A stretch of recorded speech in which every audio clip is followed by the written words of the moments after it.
Hello students, in this video you will find stanza-wise explanation of the poem Wind by Subramania Bharti. If you see the literal meaning of the word wind, we all know that it is a natural phenomenon. In this poem, the poet talks to the wind. The power of wind has been described and the poet says that wind is destructive. He has linked the destructive power of wind to the adversities of life and says that the weak people break down, but stronger people emerge out of adversities stronger. The poem gives an important message that we should be mentally tough and physically strong in order to survive the hardships of life. A weak person breaks down like a weak building and crumbles. We must make these destructive forces our friends with our strength and determination. The poet of this poem is Subramania Bharti. He was born on 11 December 1882 and died on 11 September 1921. He was a Tamil writer, poet, journalist, Indian independence activist, social reformer and polyglot. He was bestowed the title Bharti for his excellence in poetry. He was a pioneer of modern Tamil poetry and is considered one of the greatest Tamil literary figures of all time. Stanza 1. Wind, come softly. Don't break the shutters of the windows. Don't scatter the papers. Don't throw down the books on the shelf. In this stanza, the poet begins with an entreaty to the wind, requesting him to come slowly without causing destruction. He requests him not to break the shutters of the windows, scatter the papers, or throw down the books from the shelf. Then the poet addresses the wind and blames him for tearing books and bringing the rain again. Stanza 2. There, look what you did. You threw them all down. You tore the pages of the books. You brought rain again. You're very clever at poking fun at weaklings. In these lines of the second stanza, the wind did not pay any attention to the poet's request of not blowing strongly. The poet says that the wind threw everything down from the shelf and it also tore the pages from the books. The poet gets angry and blames the wind to bring rain along with it.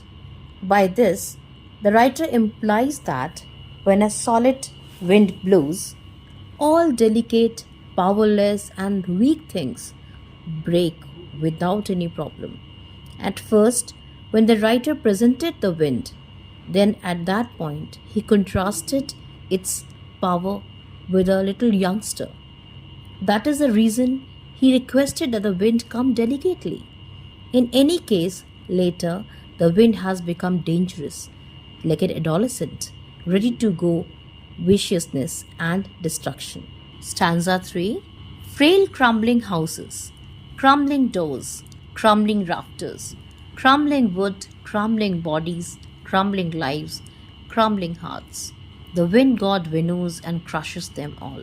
In stanza 3, the poet says that the wind is entirely strong to the point that it breaks all that comes in his manner. He says that the powerless houses are falling, the entryways are separating, the bar which was supporting the top of the structure is falling, and every one of the things made of wood material are falling. In this stanza, the poet is sad as well as has a critical tone. The poet calls the wind clever as it makes fun of all weak things.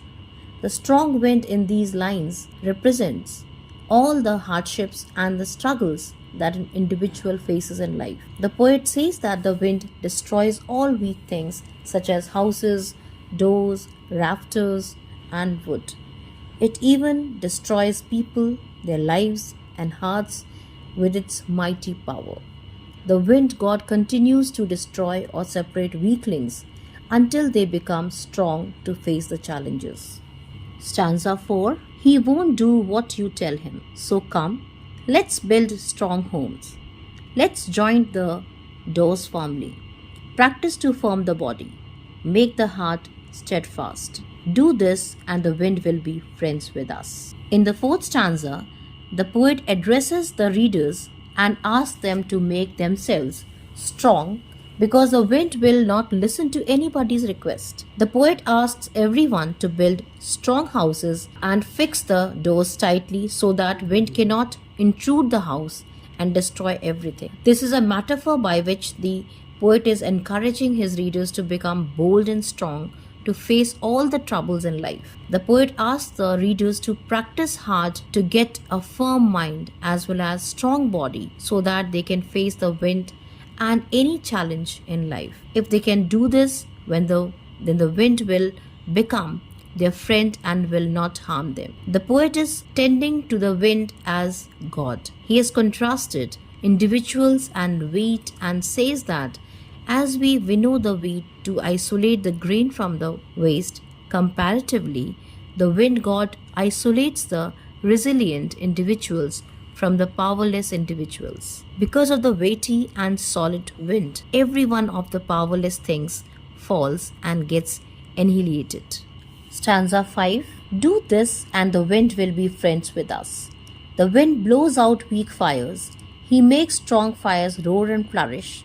His friendship is good. We praise him every day. In the last stanza of the poem, the poet describes the wind as both a creator and a destroyer. As a destroyer, it blows out the weak fire, and as a creator, it encourages and nurtures strong fire. In other words, wind can destroy all things that are weak and feeble, and at the same time, it can also flourish a thing that is strong and determined. If we are strong, then wind becomes our friend. That means strong people will stop fearing wind and not allowing harming them. We then praise the wind of God every day for building our strength. Through this poem, the poet says that we should be mentally and physically prepared to accept all challenges. The poet says that the wind won't pay attention to us and do what we say. Thus, rather than training the wind, we ought to set ourselves up. We should fabricate solid homes and close the entryway firmly so that wind doesn't enter the home. We should make our bodies solid and our hearts firm with the goal that we can confront these troubles and conquer every one of the difficulties. He says that by doing this large number of things, the wind will become companions with us. Here the poet implies that issues would come in our lives. We should make ourselves sufficiently to conquer them. Each obstacle in our life makes us more grounded and assists us with investigating our inward strength. The poetic devices used in the poem Wind are apostrophe, anaphora, alliteration, personification, repetition, and symbolism. Thank you for watching this video. God bless you. Bye bye.